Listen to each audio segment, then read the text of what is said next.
Olá pessoal, aqui é o professor Matheus e nesse vídeo eu vou bater um papo com vocês respondendo a algumas das perguntas que foram deixadas nos comentários de vários vídeos que estão no meu canal. Eu quero começar esse vídeo, lógico, agradecendo a todos vocês que participaram aqui durante esse ano, que assistiram os meus vídeos, que deixaram comentários aqui no meu canal, que se inscreveram aqui no meu canal. Então eu inicio fazendo esse agradecimento, até mesmo porque se não fosse por vocês, obviamente que esse canal não existiria. Então, se você está aí assistindo esse vídeo e ainda não estiver inscrito aqui no meu canal, não se esqueça então de se inscrever e não se esqueça também de ativar as notificações no YouTube, porque às vezes eu envio um vídeo, mas o pessoal não está recebendo as notificações, né, por e-mail, que é o padrão. Então ative aí as notificações, seja aqui no site do YouTube, seja no seu celular. Não se esqueça aí de ativar então essas notificações para que vocês possam então receber aí os avisos dos próximos vídeos que eu vou disponibilizar aqui no meu canal. Bom, eu quero então aqui já me dirigir a palavra em primeiro lugar a Giovana Azevedo, que deixou alguns comentários aqui no meu canal, e eu quero logicamente parabenizar a Giovana pela sua aprovação no mestrado. Ela deixou em alguns vídeos alguns comentários e falou, né, que estava estudando para o mestrado e que graças aos meus vídeos conseguiu ser aprovada. Então, Giovana, parabéns por essa sua conquista e eu espero que o meu canal continue te ajudando nos seus estudos futuros. Um outro comentário rápido que eu quero fazer, aqui especialmente ao Thales Henrique e ao Lucas Guilherme. Os dois deixaram comentários, dentre outras pessoas, claro, mas aqui esses são os dois mais recentes que deixaram comentários dizendo para que eu faça vídeos menores. Então, vejam bem o seguinte, né? O objetivo aqui do meu canal é dar um aspecto bastante acadêmico, né? Ou mais acadêmico, digamos assim. Então, na verdade, existem certas coisas que eu não consigo explicar em um vídeo curto. Quer dizer, o vídeo curto para mim é aquele vídeo que tem aí mais ou menos 15 minutos, né? Por volta de 15 minutos. Então, por exemplo, como é o caso do meu vídeo sobre Hobbes, Locke e Rousseau, eu estou tratando de 3 autores, né? Dos 3 contratualistas, e são 3 autores que os livros, quer dizer, se eu pegar aí um único livro, né, de cada autor, os principais, no caso do Hobbes, o Leviatã, no caso do Locke, o segundo tratado sobre o governo civil, e no caso do Rousseau, o contrato social, juntando isso tudo vai dar aí 1.000, 1.100, 1.200 páginas, dependendo aí da edição. Então é muito complicado, às vezes, reduzir 1.200 páginas a um vídeo de 20 minutos, né? De 15, 20 minutos. Então eu queria que vocês levassem isso em consideração. Tenho tentado fazer vídeos menores, como vocês podem ver aí no retrospecto, muitas vezes eu acabo dividindo agora os vídeos, né? Para não ficar muito cansativo, mas nem sempre é possível fazer isso.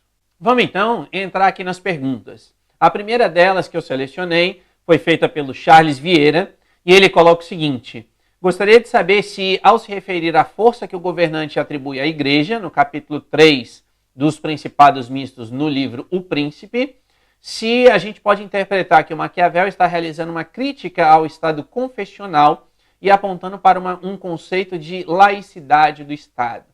Então, Charles, na minha visão, eu acredito o seguinte, que essa é uma interpretação logicamente possível, mas eu não acredito que o Maquiavel tinha essa consciência tão aprofundada de que ele estava defendendo a laicidade do Estado. Ou seja, o que eu quero dizer com isso é que, no meu entender, o Maquiavel ele tinha aquele objetivo, né, passado no livro O Príncipe, de mostrar as relações políticas como elas são. Então, nessa perspectiva, ou nesse sentido, né, a ideia do Maquiavel, olhando hoje, né, quer dizer, com um olhar atual, pode ser encaixada nessa crítica, né, até mesmo porque o objetivo dele ali era criticar aquele pensamento anterior ao dele, digamos assim, né, mas eu não sei se ele já tinha consciência disso. De toda sorte, quer dizer, a gente sabendo que Maquiavel viveu naquele período renascentista, ou seja, a ideia é de uma mudança na forma de enxergar a teoria política, que retiraria aqueles elementos confessionais, como você colocou na pergunta, né? Ou seja, tiraria aqueles elementos religiosos, no caso, e vincularia muito mais a uma ação humana. Então, nessa perspectiva, eu acredito que a gente possa, sim, entender, né, esse objetivo de laicização. Agora, repito, né, na minha visão, o Maquiavel talvez não percebesse isso, ou seja, ele não estava escrevendo porque ele queria efetivamente laicizar o Estado, até mesmo porque o Estado não existe, né? Quer dizer, o Estado como a gente tem hoje, pelo menos, esse Estado não existia na época do Maquiavel, tanto que se considera que ele foi o primeiro aí a falar sobre esse conceito de Estado, né? Então, eu entendo que é muito mais nessa perspectiva de redefinir a própria ideia de política, ou seja, a política se tornando independente da ideia da moral, e aqui a moral na época, uma moral religiosa, cujo objetivo, então, usando termos mais simples, né, seria fazer com que o homem fosse para o paraíso, fosse para o céu e não para o inferno. Então, dando continuidade aqui, e a propósito, né, eu coloquei aqui as perguntas numa ordem cronológica, não das perguntas como elas foram feitas, mas dos autores que eu tenho aqui no meu canal. Então a gente começou pelo Maquiavel, agora vamos passar para outra pergunta sobre o Hobbes. O Caio Henrique perguntou, né? O Estado é um ente artificial, segundo Hobbes? Quer dizer, a ideia é mais ou menos essa, né? Ou seja, o Estado, ele corresponde àquela instituição que é resultante do contrato realizado naquela visão hipotética do Hobbes, no caso, né? Ou seja, o Estado, então, é o resultado do contrato feito pelas próprias pessoas. Então, se a gente pensar nessa perspectiva, o Estado, sim, é uma instituição artificialmente criada pelos homens, diferentemente, por exemplo, do pensamento aristotélico. Quer dizer, o Aristóteles já considerava a ideia de Estado como uma instituição organicamente construída, ou seja, algo natural e não há algo artificial. Então, para o Hobbes, e eu diria até para todos os autores contratualistas, pelo menos aqueles, né, que eu falo aqui no meu canal principalmente, o Estado seria, então, essa instituição artificial, sim, né, porque ela é resultante da criação humana ou da ação humana, como eu disse, né, é resultante do próprio contrato realizado entre os indivíduos. A próxima pergunta é do Carlos Geraldo Sobral. E ele faz a seguinte pergunta.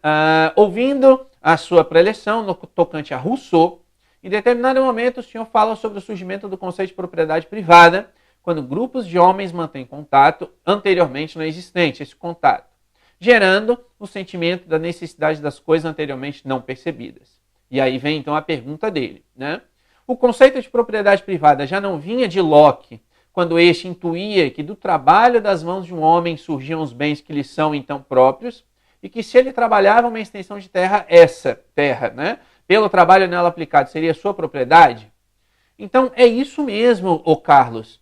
Só que aqui a gente está vendo dois autores diferentes. Para o Locke, a ideia da propriedade, né, é um direito natural, como ele coloca, e aí o que o Carlos colocou aqui é exatamente isso. Ou seja, na visão do Locke, o trabalho, ou o resultado do trabalho, ou seja, a propriedade privada, é um direito natural, porque o indivíduo chega ali naquele determinado território, produz alguma coisa naquele determinado território, e, obviamente, aquilo que é o resultado do seu trabalho é a sua propriedade, porque o trabalho em si é, entre aspas aqui, uma própria propriedade do cidadão, do indivíduo.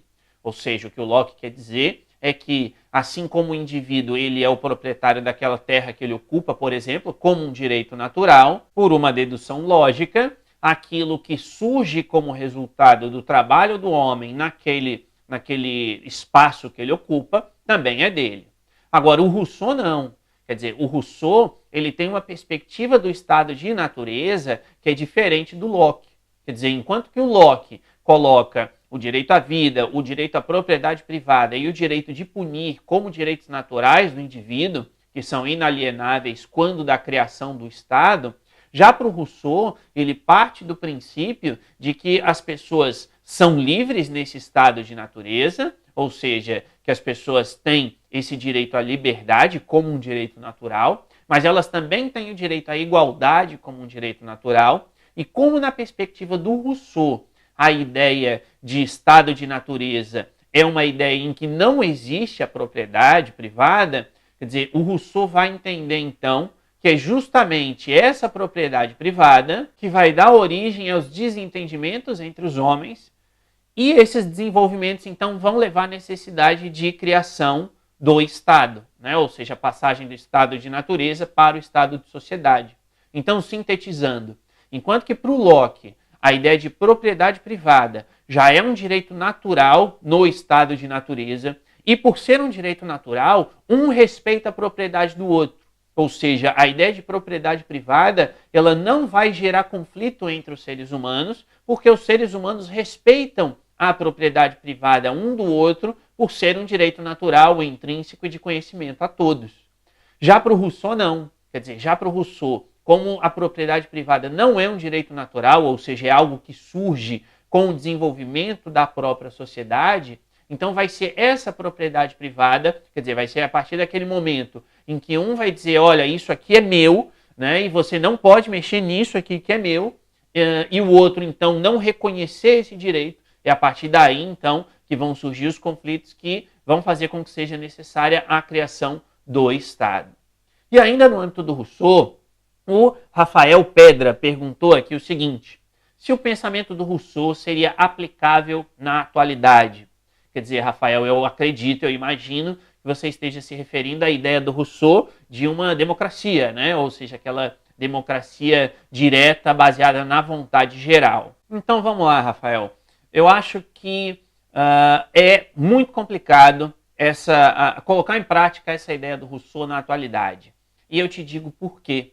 Porque o pensamento do Rousseau pressupõe a ideia de que o ser humano estaria preocupado com a coletividade. Quer dizer, aqui inclusive há algumas críticas, né? Os críticos do Rousseau dizem que o Rousseau tinha o interesse, ou tinha o objetivo de implantar uma democracia totalitária, ou seja, aquela ideia de que seria uma ditadura da coletividade oprimindo a individualidade de cada um.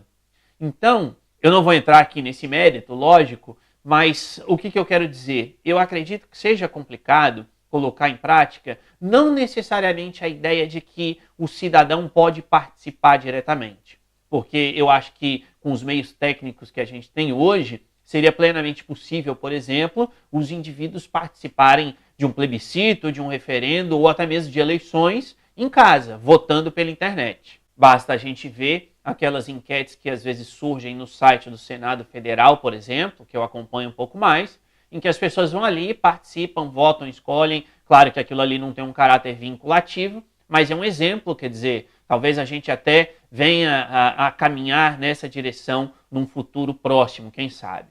Agora, esse é apenas um ponto do Rousseau, quer dizer, a ideia de que todos possam participar e tomar decisões. Mas aí tem o outro lado do Rousseau, que é aí que eu acho que a coisa não consegue se desenvolver. E o que eu quero dizer com isso? O Rousseau pressupõe que a ideia da vontade geral está fundada nisso que essa expressão significa. Ou seja, lembrar aquela distinção entre vontade da maioria e vontade geral. Quer dizer, a vontade geral aqui significa dizer que os indivíduos efetivamente se envolvem naquilo que eles estão decidindo. Ou, por outras palavras, significa dizer que o cidadão teria um envolvimento com a coisa pública ou com a coletividade, digamos assim. E na minha visão, quer dizer, aqui é bem opinativo mesmo, né? A sua pergunta é opinativa. Eu acho que hoje, quando a gente olha para o Brasil, e não só para o Brasil, mas para outros lugares nesse modelo de democracia ocidental que a gente tem, eu acho que se prioriza muito o indivíduo. Ou seja, na minha visão, eu acho que os cidadãos hoje não estão muito preocupados com a coletividade. Ou seja, o que eu quero dizer é que quando a pessoa vota, por exemplo, ela não está votando ali preocupada se aquele candidato vai fazer o melhor para o coletivo. Quer dizer, a pessoa se coloca na posição de escolher um candidato que vai fazer algo que é bom para ela, né? Ou ali para os seus familiares, mas não necessariamente para a coletividade. E o pensamento do Rousseau pressupõe que o cidadão tenha essa virtuosidade de pensar na coletividade, né? Então, talvez não chegando ao extremo que os críticos aí, né, interpretam assim, quer dizer, de que o indivíduo pensaria só na coletividade, mas o cidadão precisa ter essa virtuosidade, quer dizer, virtuosidade aqui que o Rousseau coloca é bem no sentido aristotélico do homem virtuoso, do bom cidadão, que é aquele que se preocupa não apenas consigo mesmo, mas também com o coletivo. E eu acredito que hoje isso falta ao cidadão. E aí, repito, né, a gente está falando aqui do cidadão brasileiro, mas talvez do cidadão com essa mentalidade ocidental que é fundada, que é calcada em um pensamento liberal, individualista acima de tudo. Então, nessa perspectiva, ou por essa perspectiva, é que eu acredito que o pensamento do Rousseau teria um problema. Quer dizer, um problema não no pensamento do Rousseau em si, mas na sua aplicação na realidade.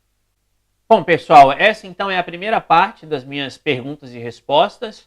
Né? Seguindo aí as sugestões, eu vou parar esse vídeo por aqui, para ele não ficar muito grande. Né? E antes de terminar, eu quero mais uma vez, né, agradecer a vocês todos aí que deixaram os comentários, que participaram, que deixaram suas sugestões, e fazer aquele pedido de sempre, né, para que vocês então curtam e compartilhem esse vídeo, para que vocês se inscrevam aqui no meu canal, não se esqueçam de ativar as notificações quando se inscreverem. E eu também quero dizer, né, que em janeiro de 2017 eu vou deixar o meu curso de metodologia científica, que está disponível aqui no meu canal. Eu vou deixar ele durante o mês inteiro de maneira gratuita.